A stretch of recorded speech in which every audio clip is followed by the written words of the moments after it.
সার্বিকভাবে বাংলাদেশের অর্থনীতিটা কেমন দেখছেন? ওরা প্রবলেম রেকগনিশন কিন্তু দিয়েছে যে অর্থনীতি একটা সংকটে আছে, 2 থেকে 3 বছর আমাদের একটা সময় দিতে হবে এটাকে গ্রোথের ধারায় ফেরত আসতে।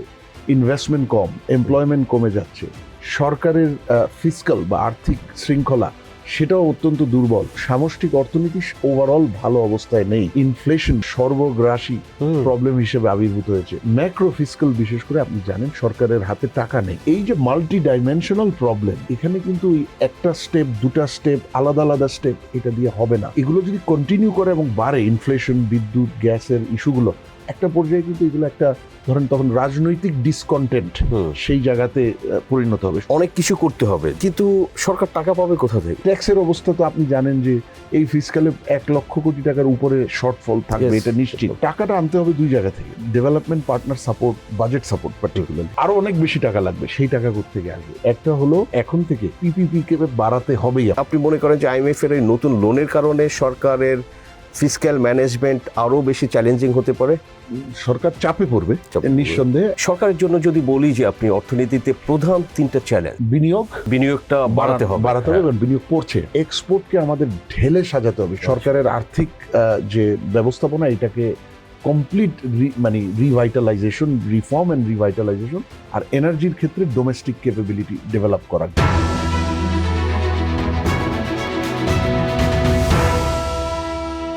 প্রিয় দর্শক, বাংলাদেশ ফাইন্যান্স প্রেজেন্স টিবিএস ইকোনমিতে আপনাদের সবাইকে স্বাগত জানাচ্ছি। আমি সাজ্জাদুর রহমান।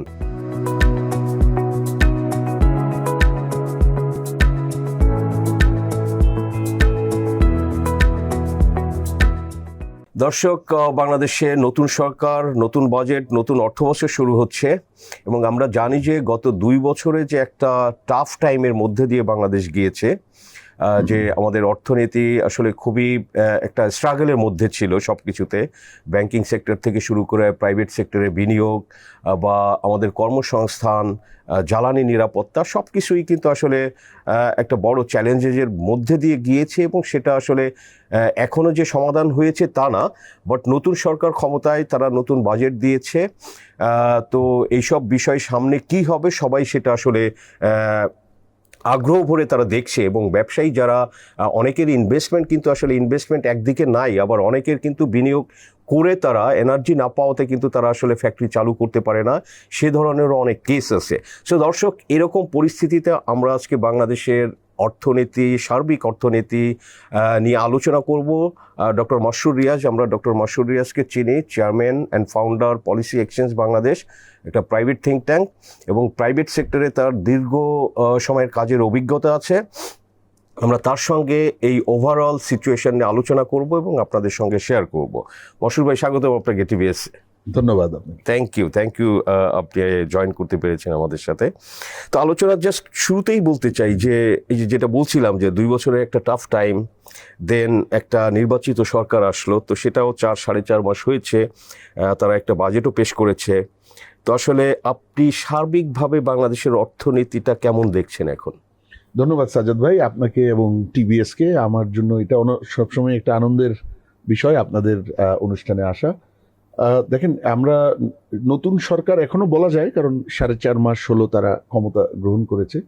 আমরা এই 4.5 মাসে আমরা দেখছি এই অর্থনীতিটা সার্বিকভাবে কেমন আছে, যেটা অর্থনীতি একটা বিরাট এবং মাল্টি ডাইমেনশনাল বিষয়। আমরা যদি এক লাইনে সেটা শুরু করতে চাই, বুঝতে চাই, আমি 2টা বেশ আশাব্যঞ্জক দিক দেখছি, 3টা বিপদের দিক দেখছি, আর একটা আরো ভালো হওয়া উচিত ছিল, ইমপ্রুভমেন্ট এরিয়া আছে, সেই দিকটা দেখছি।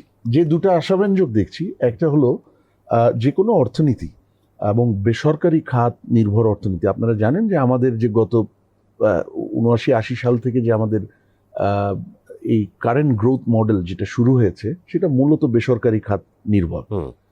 সেখানে বিনিয়োগ, এক্সপোর্ট, গ্লোবাল এনগেজমেন্ট, এটার একটা বড় ভূমিকা আছে। এবং যেই অর্থনীতি বেসরকারি খাত এবং গ্লোবাল ভ্যালু চেইন নির্ভর, তাদের কিন্তু সেখানে ডেমোক্রেটিক এনভায়রনমেন্টের একটা বড় ভূমিকা থাকে।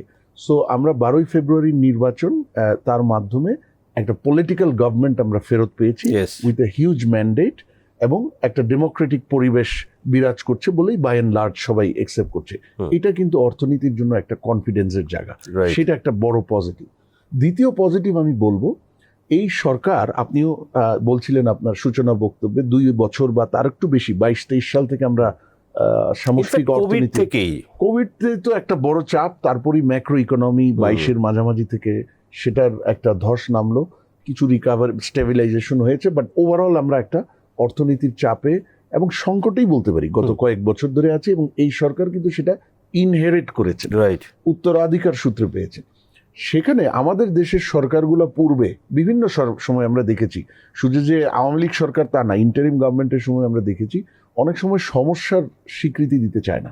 আচ্ছা সমস্যা যে আছে, দুর্বলতা যে আছে, ক্রাইসিস যে আছে, এটার স্বীকৃতি দিতে চায় না। আবার অনেক জায়গায় একটু কোনো কারণ ছাড়াই অনেক কিছু ভালো হচ্ছে এই ধরনের ক্লেম করে। এই সরকারের যে দ্বিতীয় ভালো দিকটা আমি গত 4.5 মাসে অর্থনীতির জন্য আমি বলবো ভালো আছে, ওরা প্রবলেম রেকগনিশন কিন্তু দিয়েছে। আচ্ছা যে অর্থনীতি খারাপ আমরা দেখেছি, মাননীয় প্রধানমন্ত্রী, মাননীয় অর্থমন্ত্রী, তার বাইরেও অন্যান্য পলিসি মেকাররা বলেছে যে অর্থনীতি একটা সংকটে আছে, 2 থেকে 3 বছর আমাদের একটা সময় দিতে হবে এটাকে গ্রোথের ধারায় ফেরত আসতে। ইনভেস্টমেন্ট কম, এমপ্লয়মেন্ট কমে যাচ্ছে, সরকারের ফিসকাল বা আর্থিক শৃঙ্খলা সেটাও অত্যন্ত দুর্বল। এটার রেকগনিশন কিন্তু আমরা সরকারি পলিসি মেকারসদেরকে তাদের বিভিন্ন আনুষ্ঠানিক এবং বিভিন্ন পাবলিক ইভেন্টে আমরা বলতে শুনেছি। এই সমস্যার, অর্থনীতির সমস্যার সমাধানের প্রাথমিক ওষুধ কিন্তু এই সমস্যার রেকগনিশন, মানে রোগ চিহ্নিত করা আর কি। রোগ চিহ্নিত করা এবং রেকগনাইজ করা, বা Right. এটাকে মেনে নেওয়া যে এখানে সমস্যা আছে। এটা আমি দ্বিতীয় একটা বড় মানে আশাব্যঞ্জক দিক হিসেবে Right. দেখি। তিনটা তিনটা ঝুঁকি বড় বিপদ, বিপদ এই যেগুলো ইনহেরিটেন্সের অংশ, মানে উত্তরাধিকার সূত্রেই কিন্তু এই 3টা বড় বিপদ এসছে, কারণ বিপদগুলো সৃষ্টি হয়েছে গত কয়েক বছরে। প্রথম বিপদটা হলো আমাদের যে ম্যাক্রো ইকোনমি, সামষ্টিক অর্থনীতি, সেটা একটা পর্যায়ে 24 সালের একটা পর্যায়ে পর্যন্ত ক্রমাগত পতন হচ্ছিল। সেই পতনগুলোকে হয়তো গত 2 বছরে 20 মাস 21 মাসে রোধ করা গেছে, কিন্তু সামষ্টিক অর্থনীতি ওভারঅল ভালো অবস্থায় নেই। আমার ইনফ্লেশন বিশেষ করে, যেটা আমি বলছি ইদানিং, যেটা একটা অল এনকম্পাসিং প্রবলেম বা সর্বগ্রাসী প্রবলেম হিসেবে আবির্ভূত হয়েছে, সে আপনার কনজিউমার পাওয়ার, কনজামশন পারচেজিং পাওয়ার সেই জায়গায় এফেক্ট করেছে, বিজনেসের কস্ট বাড়িয়ে দিয়েছে, মার্কেট ডিমান্ড কমিয়ে আবার বিজনেসের ওভারঅল যে ডাইনামিজম সেটাকে কমিয়ে দিয়েছে, cost of fund, interest rate বাড়তি রাখতে হচ্ছে। একটা পর্যায়ে হয়তো এক্সচেঞ্জ রেটেও এটা প্রেশার পড়বে টাকা ভ্যালুর উপর যদি এই ধরনের উচ্চ পর্যায়ে থাকে।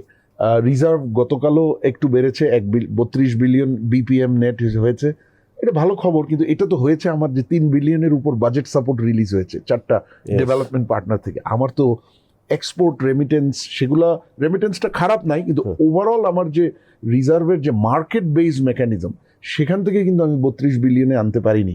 3 বিলিয়ন আমাকে budget support development partner release হওয়ার পরে 32-এ গেছি। কিন্তু সেই 32 কি 6% গ্রোথ রেট সাপোর্ট করার জন্য এনাফ? একবারেই না। সুতরাং আমার ম্যাক্রো ইকোনমির একটা বড় দুর্বলতা আছে, আর তার সাথে macro fiscal and macro financial.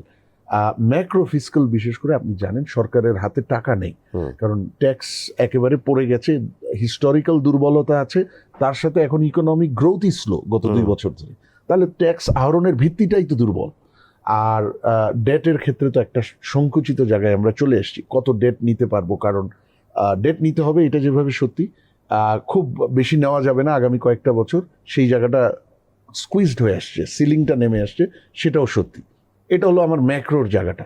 দ্বিতীয় বিপদ ব্যাংকিং, যেটা মূলত গভর্নেন্স ফেইলিওর এবং এটার অ্যাবিউজের কারণে আপনারা জানেন আনুষ্ঠানিকভাবে আমরা 36% এনপিএল এ আছি। আমরা যদি যেগুলো এখন সেটা 32%, 32%, ডিসেম্বর এন্ডে 36 ছিল। যদি আপনি সাবজুডিস ম্যাটার আছে অনেক, মানে এগুলো রিট টিটে আটকে আছে। আবার এখনো কিন্তু অনেক ব্যাংকের যে একেবারে সুচারুভাবে এটাকে নিরূপণ করা যে অ্যাকচুয়াল ব্যাড ডেট কত, এটার প্রসেস কিন্তু এখনো চলছে। এগুলো যদি আপনি অ্যাড করেন তাহলে হয়তো এটা 40-এর উপরে চলে যাবে বর্তমান অবস্থাতে। ডিস্ট্রেস অ্যাসেট তো এটা নিয়ারলি 60% রিসেন্ট একটা রিপোর্টে। তার মানে কি, আপনি দেখেন, যদি আমি আনুষ্ঠানিকটাও দেখি সাজ্জাদ ভাই, আমার তো অর্থনীতির ফাইন্যান্সিং এর 90% আসে ব্যাংকিং থেকে, 90-এর একটু বেশি।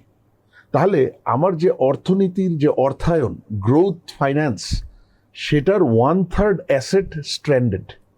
মানে আমার হাতে আমার অর্থনীতিকে ফান্ড করার, চালিয়ে নিয়ে যাওয়ার যে অর্থায়ন, তার 1/3 এই মুহূর্তে আমার কাছে অ্যাভেলেবল না, যদি আমি আনুষ্ঠানিকটাও ধরি। আর যদি এর বাইরে যে টেকনিক্যালি যেগুলো আটকে আছে সেগুলোকে ধরি, হয়তো আমার প্রায় 40-45% আমার অ্যাসেট, মানে ব্যাংকিং অ্যাসেট, যেটা টোটাল ফাইন্যান্সিং এর 90%, আমার এই মুহূর্তে সেটা কার্যকর নয়। তাহলে আমার অর্থনীতি যে আগাবে, পৃথিবীর কোনো দেশের অর্থনীতি ফাইন্যান্স ছাড়া আগাতে পারে না। সেটা মাইটি ইউনাইটেড স্টেটস ইকোনমি হোক, চায়নার মতো মিরাকল ইকোনমি হোক, আর ছোট মানে অন্যান্য ছোট লো ইনকাম দেশই হোক। তাহলে আমি ব্যাংকিং এ, একটা হলো আমার ফাইন্যান্সিং এর অ্যাসেট নাই 1/3 স্ট্র্যান্ডেড, আরেকটা ব্যাংকিং এ হলো আমার অনেকগুলো ব্যাংক এবং এনবিএফআই এই বন্ধ হয়ে যায় এরকম একটা অবস্থা। তার মানে হচ্ছে আমার ব্যাংকিং সেক্টর স্টেবল না। একদিকে হচ্ছে তার ইন্টারমিডিয়েশন ক্ষমতা কমে গেছে গ্রোথের জন্য, আরেকদিকে স্টেবিলিটি রিস্ক। কারণ অনেকগুলো ব্যাংক আপনি জানেন সরকার বা সেন্ট্রাল ব্যাংক থেকে লিকুইডিটি সাপোর্ট দিয়ে তাদেরকে টিকিয়ে রাখতে হচ্ছে। সুতরাং এদেরকে তো একটা ব্যবস্থা করতে হবে। এনপিএলটাকে তো কোনো না কোনোভাবে কমিয়ে আনতে হবে, ফার্দার যাতে নিউ এনপিএল না হয় সেই জায়গায় মনোযোগ দিতে হবে। এই ব্যাংকিং ওভারঅল, এবং তার সাথে ইদানিং আবার নতুন করে রাজনীতি ঢুকে গেছে। আমরা ইসলামী ব্যাংককে কেন্দ্র করে যেটা গত 1 মাস দেখলাম, এটা পিওরলি মানে পলিটিক্যাল ইকোনমির মানে in a very bad application, এবং in a very sensitive institution, in a very sensitive sector, এবং যেই সেক্টর অলরেডি ক্রাইসিস। তাহলে ব্যাংকিং আমার অলরেডি একটা দ্বিতীয় বড় প্রবলেম। তৃতীয় বড় প্রবলেম ওই ফাইন্যান্সের মতোই অর্থনীতির ক্ষেত্রে সর্বব্যাপী আরেকটা টুল আছে, সেটা হলো এনার্জি, পাওয়ার এবং এনার্জি। এখানেও আমরা গত 2-2.5 বছর ধরে ব্যাপক সমস্যায় আছি। এটা 10-15 বছরের বিভিন্ন পলিসি ফেইলিয়রের একটা মানে আউটবার্স্ট। আমরা এলএনজি ডিপেন্ডেন্ট, ইম্পোর্ট ডিপেন্ডেন্ট হয়ে গেছি, কারণ আমরা লোকাল গ্যাস এক্সপ্লোরেশনটা 12-13 সালের পরে আর নতুন এক্সপ্লোরেশনে যাইনি। সুতরাং সেখানে আমরা পিছিয়ে গেছি। এখন এলএনজি ইম্পোর্ট করতে ডলার লাগে, ম্যাক্রো দুর্বল। ইরানের পরে আবার ইরান ওয়ারের পরে ইন্টারন্যাশনাল মার্কেট আনস্টেবল হয়ে গেছে বা দাম বেড়ে গেছে। আমরা এই বছরই বোধহয়, আমি যেটুকু জানি, এলএনজি সাবসিডি 6,000 বা 5,000 কোটির আশেপাশে ছিল, এটা 16,000 কোটি অলরেডি ঠকেছে। তাহলে সরকারের তো টাকার এমনিতেই সমস্যা আছে, ফিসকাল চাপে আছে, সেখানে আবার এনার্জি যদি আমি সরবরাহ মেনটেন করতে যাচ্ছি, তাহলে আমার একদিকে টাকা বেশি, আরেকদিকে ডলার বেশি লাগছে, দুটাই তো দুর্বল। পাওয়ারের ক্ষেত্রে আপনি দেখেছেন হয়তো গত 1 সপ্তাহে বিভিন্ন জায়গায় একটু বিক্ষোভ হচ্ছে ঢাকার বাইরে, কারণ লোডশেডিংটা এই পর্যায়ে চলে গেছে। এগেন এই সরকার এগুলো আনফর্চুনেটলি উত্তরাধিকার সূত্রে পেয়েছে, কিন্তু অর্থনীতিকে এফেক্ট করছে। সো 3টা জিনিস, আমার ম্যাক্রো ইকোনমি সেটা দুর্বল, আমার ব্যাংকিং ক্রাইসিসে, এনার্জি ক্রাইসিসে, এই 3টা ইনহেরিটেন্স সূত্রে এই সরকার পেয়েছে। এবং কিন্তু যেহেতু মানুষ অনেক আগ্রহ নিয়ে, অনেক উৎসাহ নিয়ে 214টা সিট নিয়ে সরকারকে নির্বাচিত করেছে, মানুষের আকাঙ্ক্ষা কিন্তু সরকারকেই এটা সলিউশন দিতে হবে, তাদের প্রত্যাশা কিন্তু তাই। আর একটা জায়গা বলেছি যে আমাদের গত 4 মাসের হিসেবে এইখানে আরেকটু ভালো জায়গায় আমরা থাকতে পারতাম, এখনো সুযোগ শেষ হয়নি, কিন্তু আমরা আশা করছিলাম যে এই 4-4.5 মাসে, যেহেতু আমরা জানতাম ইলেকশনের আগেই সরকারের যারা আছেন নীতি নির্ধারক, বিএনপির নীতি নির্ধারক, তারা জানতো যে সরকার গঠন করা মাত্র কোন ক্রাইসিসগুলা ওনাদেরকে হ্যান্ডেল করতে হবে, তার মধ্যে ইকোনমি আছে, ব্যাংকিং আছে, এনার্জি আছে।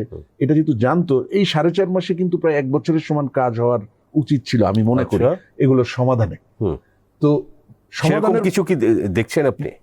স্টেটমেন্টে আছে, বিভিন্ন মিটিংস আমরা দেখছি, সেটা একটা ভালো দিক। কিন্তু 4.5 মান্থস আমি মনে করি ব্যাংকিংয়ে, এনার্জিতে, ইকোনমিক ম্যানেজমেন্টে, অর্থনৈতিক ব্যবস্থাপনায় একেবারে খুব কংক্রিট রিফর্ম প্রোগ্রাম চলে আসা উচিত ছিল।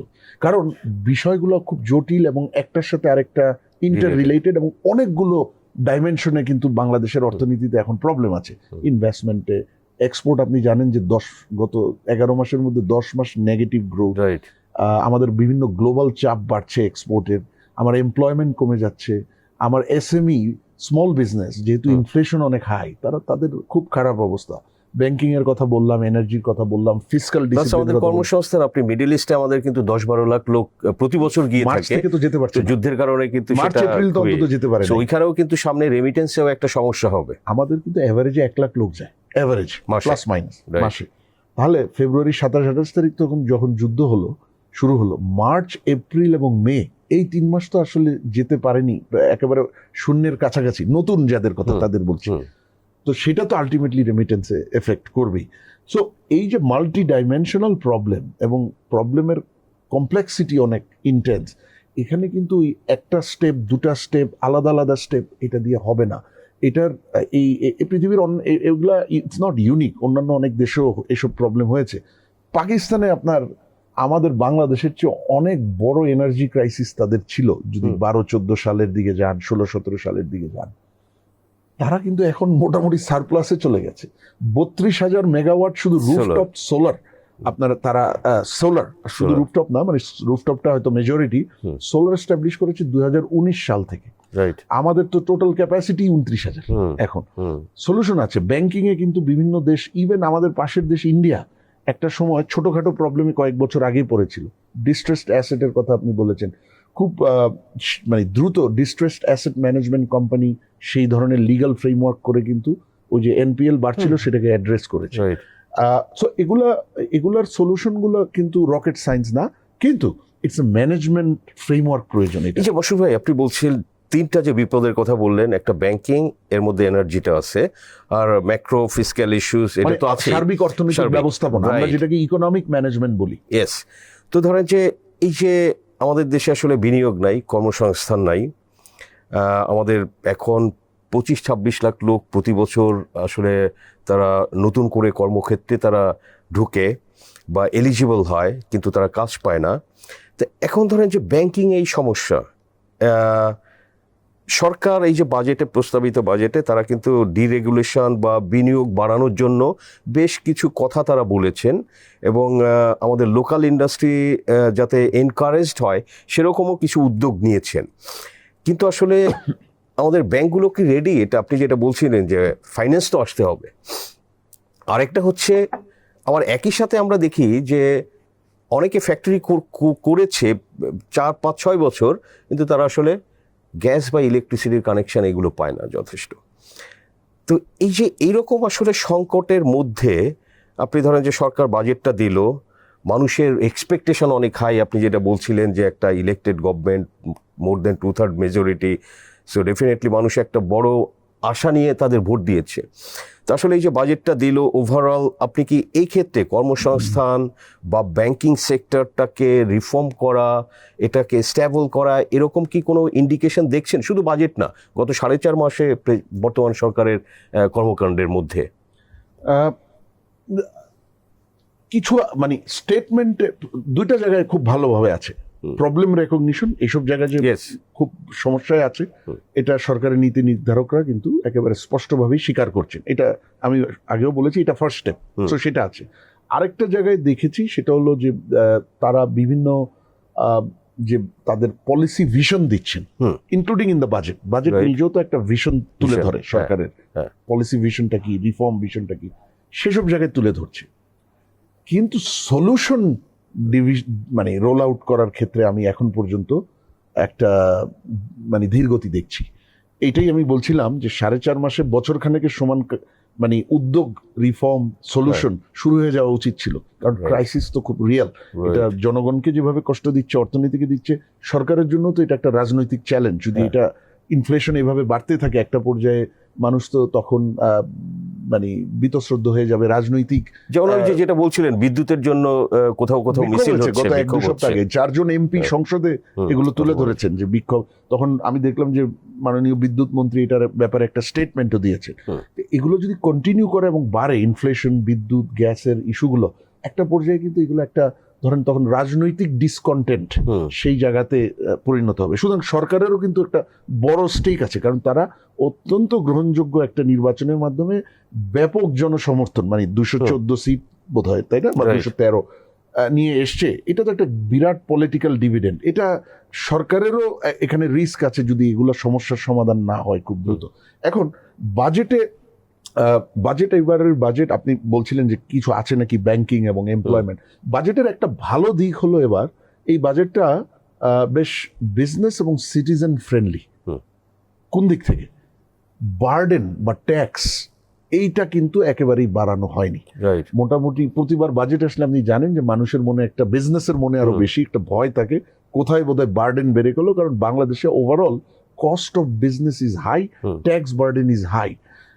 তো সেই জায়গাটা আমি বলবো এবার কিন্তু প্রচুর কম্প্যাশনেট বা মোটামুটি একটা জন এবং বিজনেস বান্ধব ট্যাক্স ব্যবস্থা কিভাবে করা যায় সেটার দিকে বেশ ভালো কিছু উদ্যোগ মেজার সব আছে।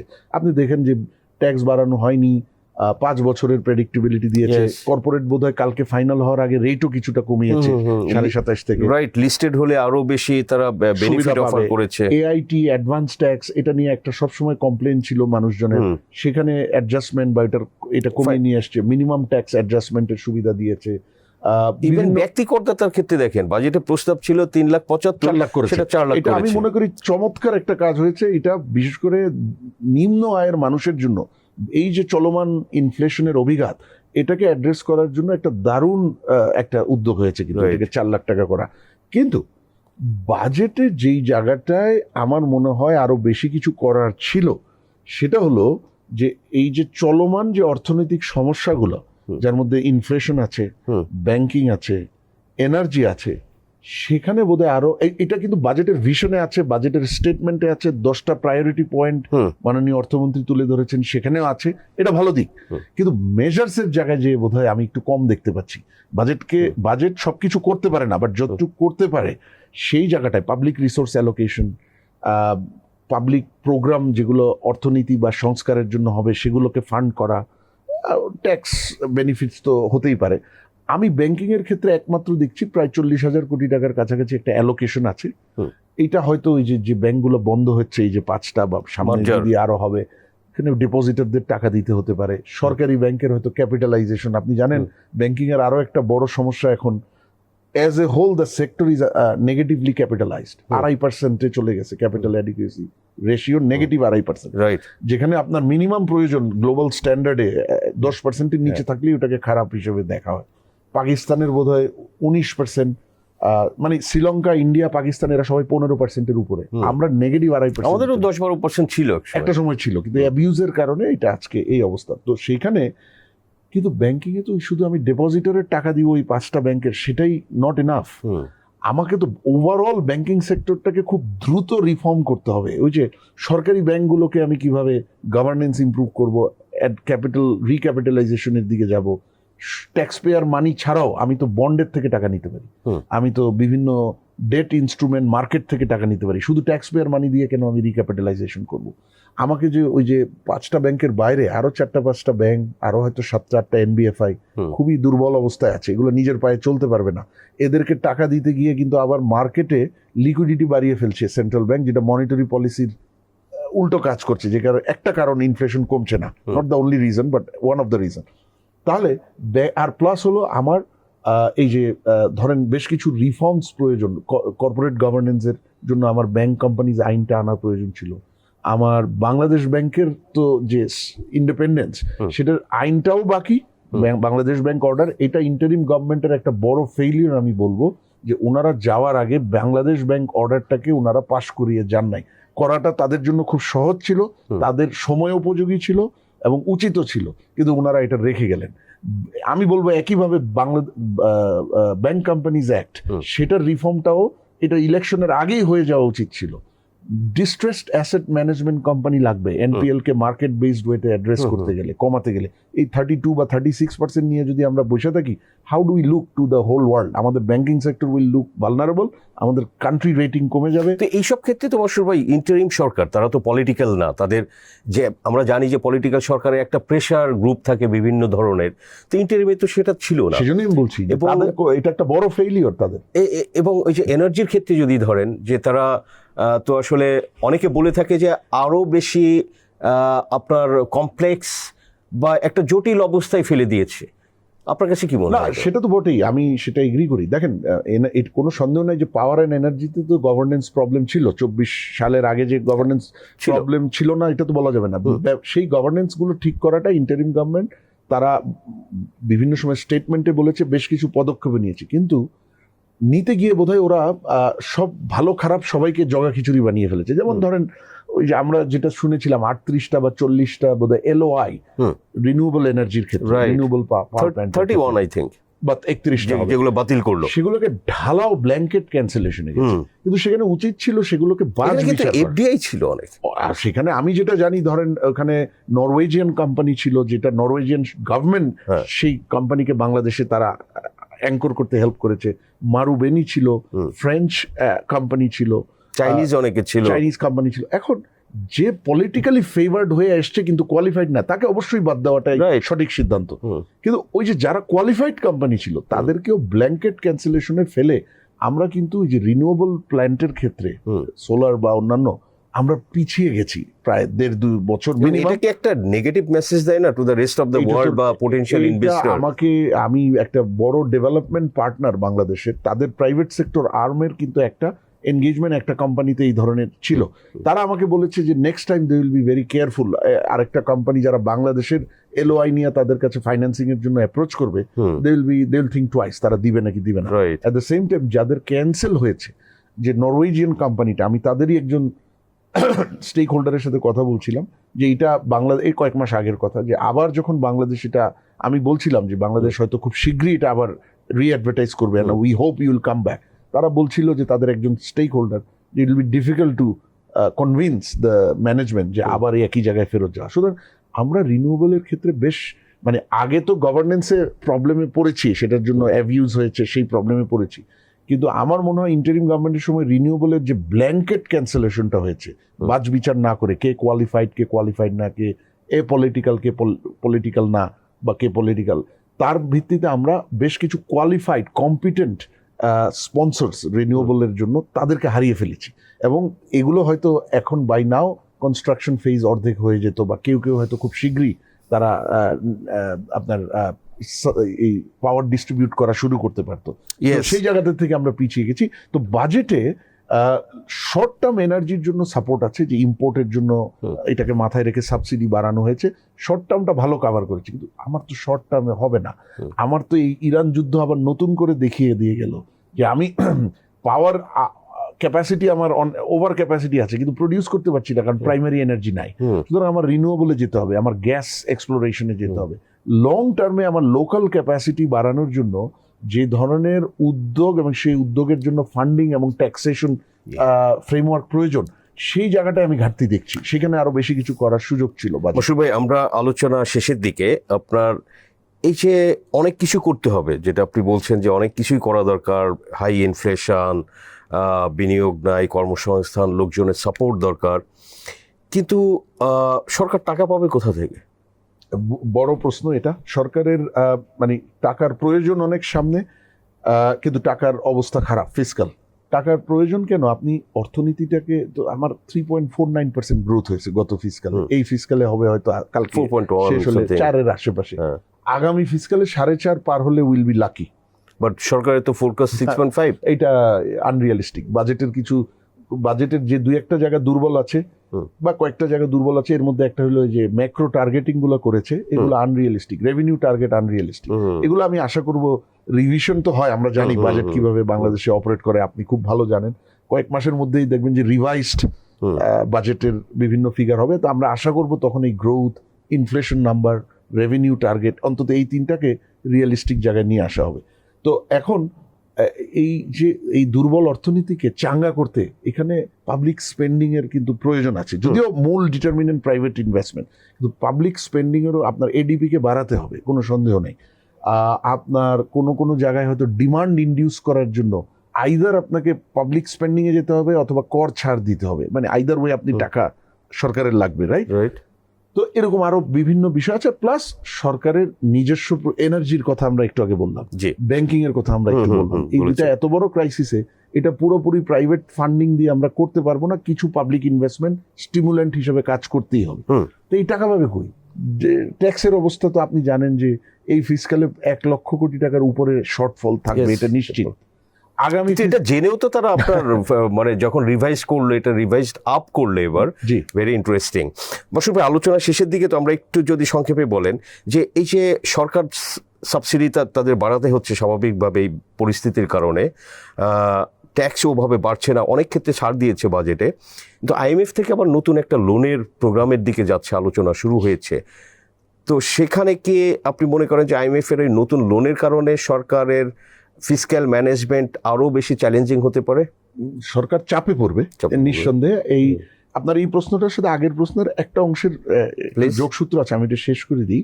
সেটা হলো যে টাকা পাবে কোত্থেকে, মানে এই যে টাকা লাগবে, এডিপি বাড়াতে হবে, ইনফ্রাস্ট্রাকচার, এনার্জি, ব্যাংকিং এবং ডিমান্ড চাঙ্গা করার জন্য পাবলিক স্পেন্ডিং, আর তার সাথে সাথে সরকারের রিকারেন্ট ব্যয়, ইন্টারেস্ট পেমেন্ট বাড়ছে, আপনারা জানেন, এগুলো তো থাকছে। টাকা আনতে ট্যাক্স রেভিনিউ খুব বেশি বাড়বে না, কারণ ট্যাক্সের রিফর্ম কিন্তু ওইভাবে এখনো শুরু হয়নি, আর অর্থনীতি দুর্বল।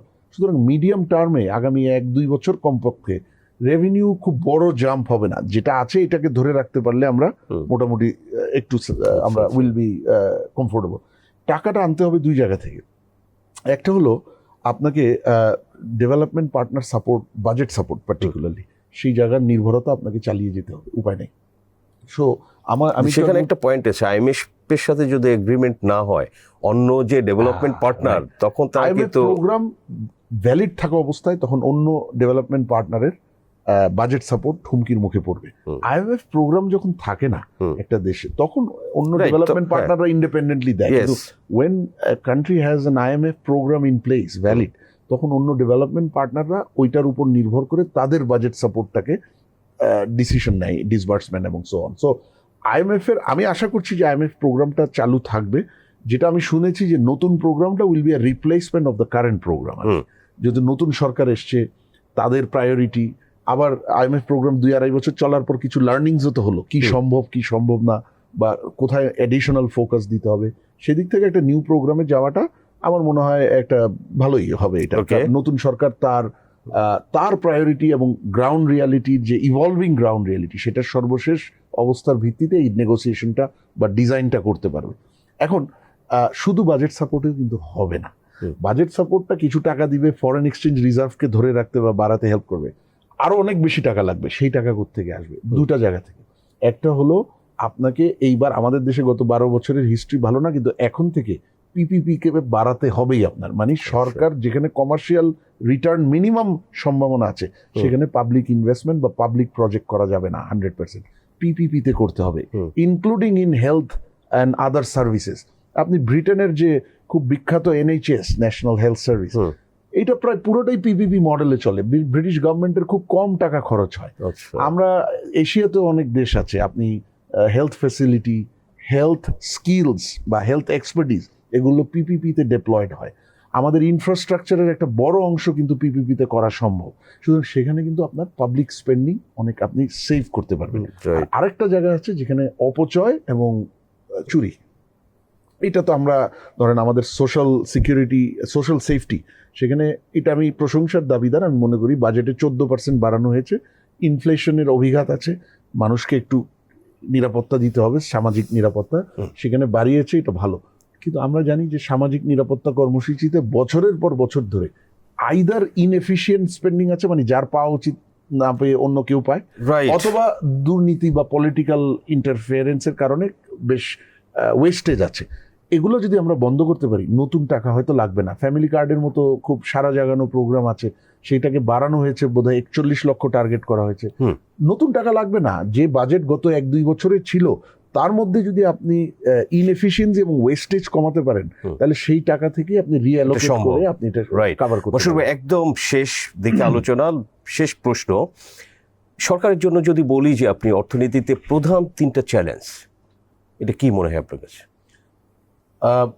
বিনিয়োগ, মানে বিনিয়োগটা বাড়াতে হবে, এবং বিনিয়োগ পড়ছে। আপনি লেটেস্ট 1 সপ্তাহ আগে ফিগার এসছে, 22 পয়েন্ট বোধহয় 22.4% নেমে গেছে জিডিপি। রাইট, মানে না, প্রাইভেট বিনিয়োগ, সরি 22-এর নিচে নেমে গেছে প্রাইভেট ইনভেস্টমেন্ট। 21.4 বা 5-এ চলে এসছে। এটা তো খুবই উদ্বেগজনক, কারণ এই বিনিয়োগের উপরই কিন্তু আমার এমপ্লয়মেন্ট, এই বিনিয়োগই কিন্তু এক্সপোর্ট ক্যাপাসিটি বাড়াবে। ইন্টারেস্টিং, সরকারের মিডিয়াম টার্ম যে ফোরকাস্টে যদি দেখেন, আগামী 3 বছরে ওই 21 পয়েন্ট সামথিং এর মধ্যেই তো আসলে প্রাইভেট বিনিয়োগ না বাড়িয়ে এটা কিভাবে আসলে ইকোনমিটা বাড়বে, এটা খুব ডিফিকাল্ট হবে। জি, তো বিনিয়োগ বাড়ানো একটা প্রশ্ন, চ্যালেঞ্জ সেকেন্ড।